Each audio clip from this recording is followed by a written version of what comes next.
Sir मेरी जो sister है वो 5 मंथ्स प्रेग्नेंट है और उनको डॉक्टर ने टारगेट स्कैन करके कोई सोनोग्राफी होती है वो करने के लिए कहा था, जिसमें हमें पता चला कि उनका जो बच्चा पेट में पल रहा है उसके पैर टेढ़े हैं। तो ऐसे में अब हम डरे हुए हैं, अब सोच रहे हैं कि प्रेगनेंसी कंटिन्यू करना चाहिए या आप समझाएं।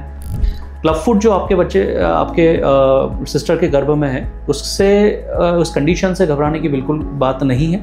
This is 100% treatable correctable condition. बच्चे का पैर एक क्लब फुट होता क्या है, तो नटशेल मैं आपको बताऊं, पैर नीचे की तरफ और अंदर की तरफ झुका आएगा जब बच्चा बाहर आएगा। सो देखने में बड़ा वियर्ड सा लगेगा, पहली बार आप देख रहे होंगे थोड़ा डर भी जाएंगे, लेकिन डरने की बिल्कुल बात नहीं है।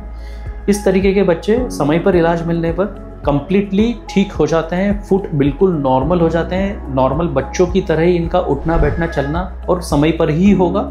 It is just that timely treatment start करना होता है। और ट्रीटमेंट के बारे में भी मैं आपको एक ब्रीफ ओवरव्यू दे देता हूँ। जिस तरीके से पैर अंदर और नीचे की तरफ झुके हुए हैं, ग्रेजुअली सीरियल प्लास्टर्स लगाकर पहले पंजे को सीधा किया जाएगा और फिर धीरे धीरे बाहर लाया जाता है। सो सिक्वेंशियल प्लास्टर्स होते हैं, वीकली प्लास्टर्स होते हैं, हर हफ्ते चेंज करेंगे, डॉक्टर के पास ले जाकर चेंज करवाना रहता है।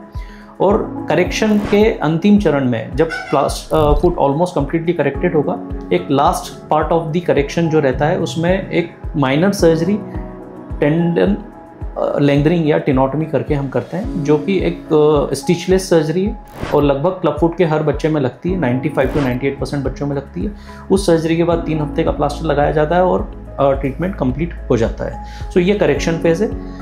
इसके बाद पेरेंट्स की जिम्मेदारी आ जाती है कि ये जो करेक्शन अचीव किया है इस करेक्शन को मेंटेन करना है, और उस सेकेंड फेज को हम कहते हैं मेंटेनेंस फेज। मेंटेनेंस फेज थोड़ा लंबा होता है, थोड़ा पेरेंट्स के लिए टास्किंग होता है, बिकॉज पेरेंट्स को डॉक्टर्स के बताए गए निर्देशानुसार स्पेसिफिक एक्सरसाइजेस करनी होती है और एक स्पेशल ब्रेस पहनाना होता है इस तरीके का। ये आपको एक सिंबॉलिक ब्रेस में बता रहा हूँ, जिसमें दोनों पैर के लिए डिफरेंट शूज़ होते हैं। करेक्टेड फुट को इनमें प्लेस करके ये बीच में रॉड अटैच रहती है। ये एंगल्स एक पर्टिकुलर एंगल पर सेट करते हैं डिपेंडिंग अपॉन यूनिलेटरल या बायलेटरल, यानी एक या दोनों पैरों में तकलीफ है उसके अनुसार। तो ये मेंटेनेंस फेज में ये शूज़ पहनाने होते हैं। इनिशियली 23 आवर्स अ डे, यानी डे और नाइट दोनों टाइम पहनाने होते हैं, सिर्फ नहलाने धुलाने के लिए निकालेंगे।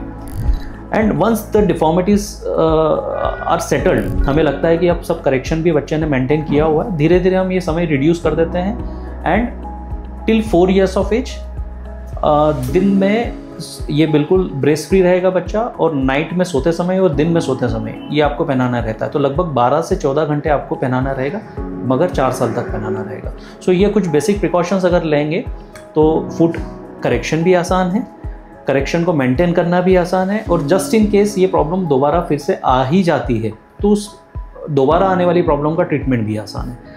इससे ज़्यादा अगर आपको कुछ जानकारी चाहिए तो आप मुझसे और क्वेश्चन पूछ सकते हैं या मुझसे आप मिल सकते हैं। धन्यवाद।